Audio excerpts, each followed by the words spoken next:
Hello there, and welcome back to my channel. I am Suarez Tavernier. I am a philosopher, I am a writer, and I dedicate myself to think about things in regards to art, to the intellectual history of humanity, and I guess to ideas in general. I have a webpage, I have a podcast that is going to be coming up soon, and social media, my YouTube channel, and more. So I invite you to follow me. And of course, what I invite you to do as well is follow my challenge.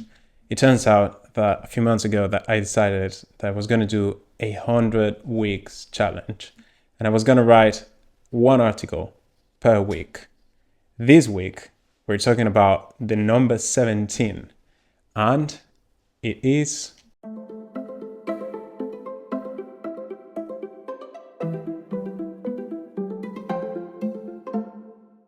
opera, an introduction.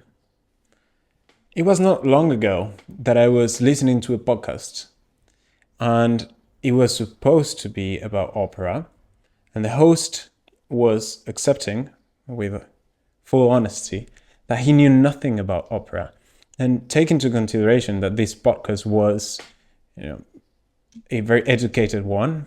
They usually talk about languages, Latin. They do book analysis, literature, and academia. So it's a very thoroughly and educated podcast. And they knew nothing about opera, which surprised me. And so they invited someone to talk about it. And when I was listening to the conversation, I said to myself, well, yeah, that's a good brief of what opera is, but it's not a proper introduction. And because I am an opera critic, and because I enjoy opera and I love opera, I decided to write this article and to hopefully introduce you to opera. Opera has been on the sidelines for at least 30 years now. Its golden age was in the 1940s and it went all the way to the 1990s. The golden age was 1940s to 1950s, marked by one special singer. Her name, as you probably know, was Maria Callas. Super famous, even more so because there's a movie that Angelina Jolie recently played. It's a biopic about Maria Callas. To be fair, it has a good intention, but it's terrible. I think I could recommend way better, documentaries, maybe even books about Maria Callas, but not that movie. That Hollywood intent is terrible. In any case, you have Maria Callas, and then opera endured in a way until the 1980s with some other famous singers, this time a man, and his name is Luciano Pavarotti. Pavarotti, major figure. He was massive, super powerful in voice, a maestro, an authentic maestro. And I'm going to leave you here in the links below a link to a video of Pavarotti singing with two other tenors of the time who are also very famous. I won't reveal the name, but you'll have to see that because you will enjoy it a lot. I think it's in the opening of the Olympics in Italy. So, worth a while. And finally, opera faded in the 1990s when it became increasingly niche. So opera has a long history in the arts, but through time, it became niche and niche and niche, and nowadays, very few people go to opera. Today, opera houses around the world spend millions, literally millions of dollars on productions that very few people attend. Songs are rarely played on the radio. Singers are no longer famous. And I can assure you that scarcely anyone, from your neighbor to family members to friends, has ever attended a performance. Back in the day, every Sunday you could listen to the opera in the radio. Back in the day, an opera singer couldn't walk in the streets just as a normal person because he would just get, people asking for autographs or pictures and stuff. Nowadays, nobody knows them anymore, which is a shame, but it talks about how opera is decreasing in that sense. And if opera is, fading away, then why insist on opera? And I will give you good reasons. But first, allow me to introduce you properly to what opera is. The thing that changes one's perception of opera is realizing that it combines multiple art forms in one. And by that I mean music, literature, and acting. Why is it useful to remember this? Because it adds a whole new level of excitement to the experience. When you are seated in the velvet red chairs of the theater, it makes a real difference to think of a singer not just as someone dressed up in a very weird way, uttering words in a language you have no idea what is, and that you do not understand at all, but rather think of that as a character in a story. Think of a person backed up by music, and the music silently trying to tell you something. All of that while reaching vocal heights that no ordinary human can, and with the aim of transmitting emotions. If you add to that the acting, the movements, and the charisma, then you have a whole new experience. Way better, I can promise. Opera, when understood as many things at once and appreciated both as a whole and its parts, becomes a rich thing of overlapping elements that is both very intriguing and complex. So if you're someone that likes to be entertained but also to be challenged intellectually, then this is for you. This will be your next form of entertainment. Now let's try to break those elements apart. Music, acting, and literature. The music is the least evident in opera. Yet it is what makes opera work on a fundamental level. It introduces the motifs. Motifs is a technical term, which basically means recurring musical ideas tied to characters or emotions. So you get it every now and again, you get the same musical idea that's trying to convey something. Music establishes the rhythm through the performance and guides it. It keeps you going, and it keeps you up, and takes you up, takes you down, depending on the mood and whatever is being trying to be transmitted in that particular phase of the opera. After music comes the singing, which is the bridge between the music and the acting. And to be fair, singing is what gives the experience something mystical. One can barely believe the power and the control of the voices. Yet, the acting is the key to opera. You can have tolerable musicians with tolerable singers and excellent acting, and you get a very pleasing opera. If you get bad acting, it doesn't really matter how good everything else is, because what you get is a nightmare. If an opera cannot transmit feelings, it cannot transmit passion, emotion through physical movements, then it's going to be super boring. You might as well go to a concert, which is basically the difference, right? The acting, the staging. And about the staging, the stage design is what matters the least, is the least relevant, but nevertheless, it's the most pleasing to the eye, and it helps to give some atmosphere to the experience. And I'm going to give you some terrible advice, but whenever you're bored in an opera, you can start focusing on the design, on the costumes, on how complex it is to build a set, and think of all the work that is behind that. In terms of music, opera has been the field of exploration for the greatest classical composers. So if you like classical music, you'll have a good time in opera as well. Some classical composers, some of the big names, have very few operas, while others composers dedicated themselves entirely to opera. So for example, Beethoven, he stands in one side. Beethoven composed one opera, and it was Fidelio, and I think it's fairly played, commonly played around the world. And probably it's good, but probably because it's Beethoven and everyone knows Beethoven, so it's a good marketing strategy. He composed one opera, but can you imagine how many works, non-operatic works, he composed? Between symphonies, sonatas, and chamber music, around 650 works, so quite a lot. Then in the middle, you have Mozart. Mozart, as we all know, was a genius, and he was very good at writing and very fast at writing. I once read that the difference between Mozart and Beethoven is that because Mozart was going to die young, he had to compress all of his talent and all of his work in a few years, whereas Beethoven could stretch it all over because he had a way longer life. So Mozart sits in the middle because he composed 20 operas, the most famous of them being Don Giovanni, The Marriage of Figaro, and The Magic Flute. And then he also composed 600 non-operatic works.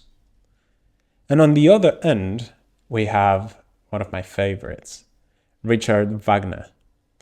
Wagner composed 13 works and less than 20 works that were not operas. So he was solely dedicated to opera. It was his passion, and he was extremely good at that. Okay, so we have the sketch of the big guys in opera, the big names in opera, and what it means. Now, how is an opera born? How is it composed? Where does it come from? How does it start? Building an opera from scratch usually works like this. You have a composer, say Giuseppe Verdi, who is very famous for La Traviata, very famous for Rigoletto and for Aida.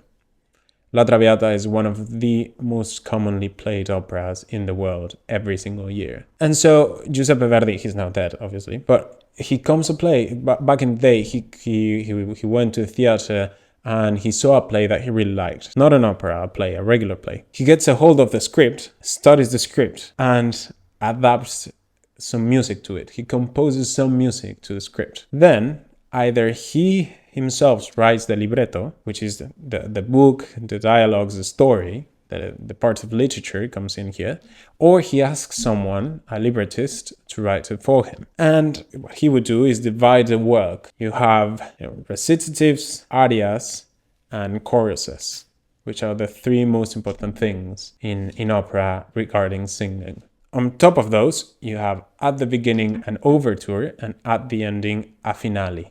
Now, the overture, the beginning of an opera, is an instrumental introduction. You have no voices there. It's only the orchestra. The recitatives are sung by the singers in a way of a dialogue. They're not proper songs, but rather you don't talk in opera. You kind of sing. That's a recitative. And it helps the plot to progress. And then you have the arias. And the arias are the most spectacular thing. If you've ever heard an opera song, it was probably an aria. These are sung by individual characters.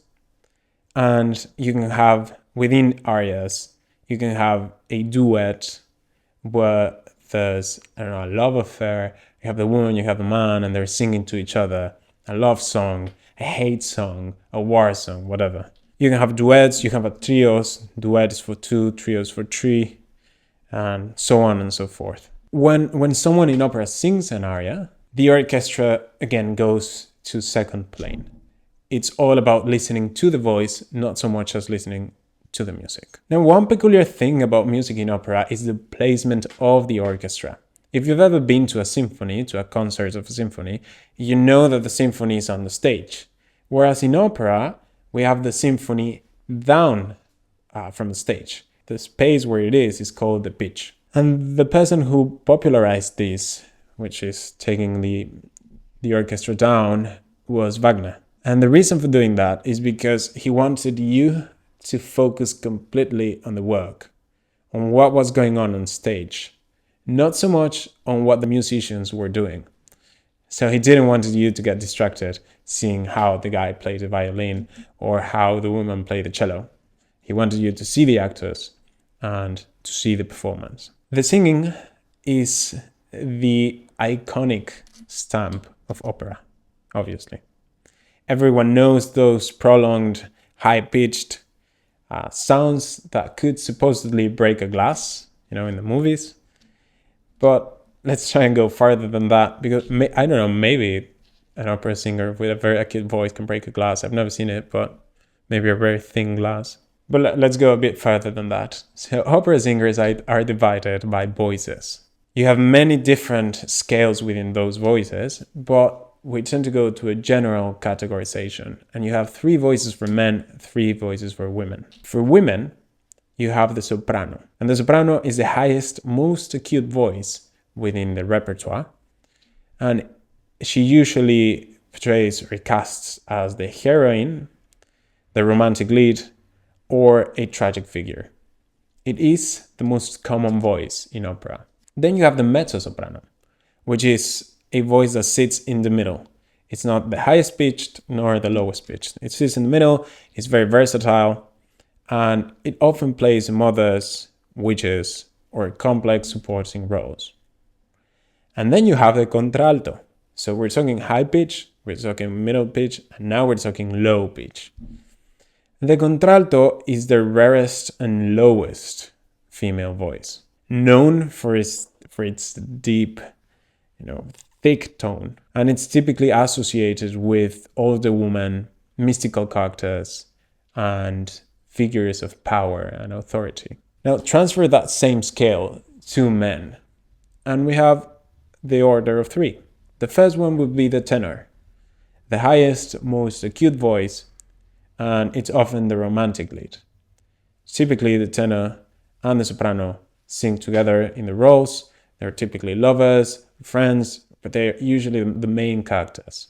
So whenever you're in doubt, if you try to guess, you'll probably be right if you're guessing soprano or tenor. Then we have the baritono, which lies in the middle range between the high pitch and the low pitch, and it's usually playing fathers, villains, or conflicted heroes.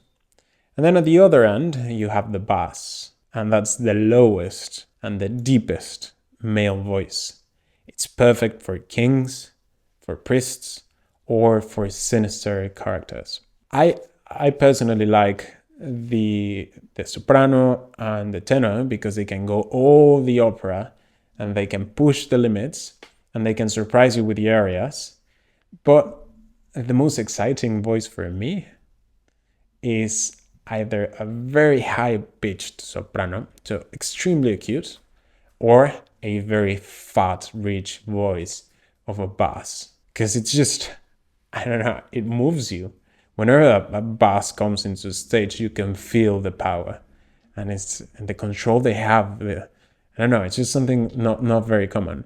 If we were to locate a pop singer or a popular singer in these categories, you would probably locate them or in a soprano or a tenor, never in a bass. Now, turning to acting. So that was for singing. Now for acting. Acting in opera tends to be supervised by an acting coach. Opera and the way it's organized when a performance is staged is that they have many different coaches for many different things because it's such a complex form of art. You have a like the dramaturge, and he or she is in charge of studying the story and trying to figure out what is the most important element in the story and what the story is trying to convey. And so they do research and stuff. Then you have the acting coaches. Then you have the director of stage design. Then you have the general director. Then you have the composer or the director of the orchestra. You have lights director and stuff. But in terms of acting, I believe this is the most challenging part of opera. Because all singers in opera can sing, right? But not all singers in opera can act.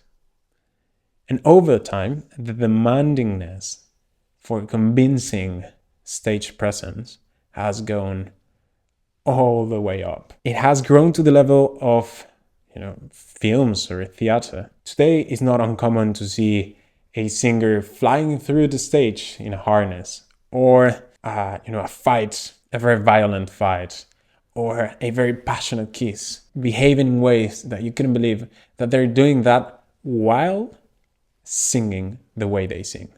So sure, you can be a really good actor. Surely you can be a really good singer. But can you be the two things at the same time? That's where the challenge comes in. As mentioned earlier, a singer's voice can be spectacular, but without a solid acting, they are not fit for a successful opera production. The reason is simple. Opera is about expression. Opera is about conveying emotion. And you can't believe two people in love, you can't believe that they are in love, if they're standing face to face and there is no spark between them. How are you going to be convinced if they're not convinced themselves? So if there's no real emotion conveyed in an opera, then the opera is not going to be successful at all. Now, seeing the whole picture, there are two styles of opera nowadays. There's drama and there's comedy. Drama is the most common one. It dominates the repertoire by far. And many of the famous songs that you've likely heard on films, commercials, or TV come from there, from drama. Not to spoil anything, but in almost every dramatic opera, there's love, a hero, a villain, and someone dies. Almost 9 out of 10 times, someone in opera dies. I mean, just for general knowledge, here are 5 of the most well-known operas in the world. The first one, and it won the most performed opera, I think last year or the year before, was Carmen. Carmen by Bizet. The famous song of Carmen is Habanera, which I'm sure you know. I will leave you a video here, a link to a video here, and you can listen to the song. You will know that song. I can promise you that. Then you have La Traviata, another big success. You will also identify La Traviata. And a note on La Traviata. Do you know the writer Alexandre Dumas? Well, Alexandre Dumas, he wrote The Count of Monte Cristo, and then he had a son. And the son, Alexandre Dumas Jr., he wrote a beautiful novel called The Lady of the Camellias. Now that amazing novel, which I recommend very much, was turned into an opera, and the opera is La Traviata. So that's one of my favorite operas in the world. You also have Tosca, you also have Aida, and you also have La Noche de Figaro. That's for drama. Then we have comedy. The operatic term for comedy is opera buffa. And these works were written to amuse, to entertain, and to make you laugh. Now, of course, if you're used to laugh while seeing videos in TikTok and you're expecting a stand-up comedy, well, of course you're not going to get that because these works were written 100 years ago. But if you manage to, in a way, set yourself within the time and place yourself within the time and space when these works were created and lower a bit your expectations of what, laughing will be, or what entertainment in that way or jokes will be, then I can promise you're going to have a very nice time. It's all about that. It's all about situating yourself in the opera and its context. And it also goes for dramas. If you think you're going to go something that is designed in the 21st century for a 21st century type of entertainment, then you're going to be disappointed.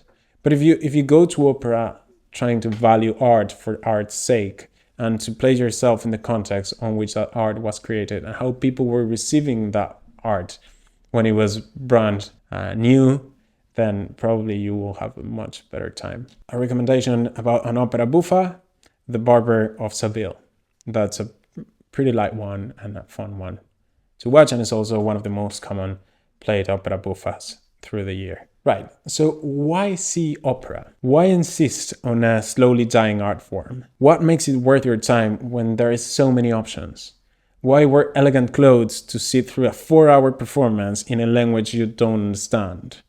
Why? The answer is because you have to. Sensibility, culture, intellect, they all demand it. It's a form of entertainment reserved for those few who are willing to renounce the stupefying distractions typical of our time and make an effort to enjoy something that is complex, profound, and rewarding. Yes, opera demands more than passively sitting and being bombarded by stimuli meant to carry you away from your reality and to forget the world, as, for instance, Hollywood movies do. But it turns out that opera gives you more than opera asks. It helps you develop a sensitivity for refined forms of human expression in a way that few other art forms can. And the more you learn about them, the more you learn about music, acting, and singing in opera, the more pleasure they bring. It demands active involvement, yes,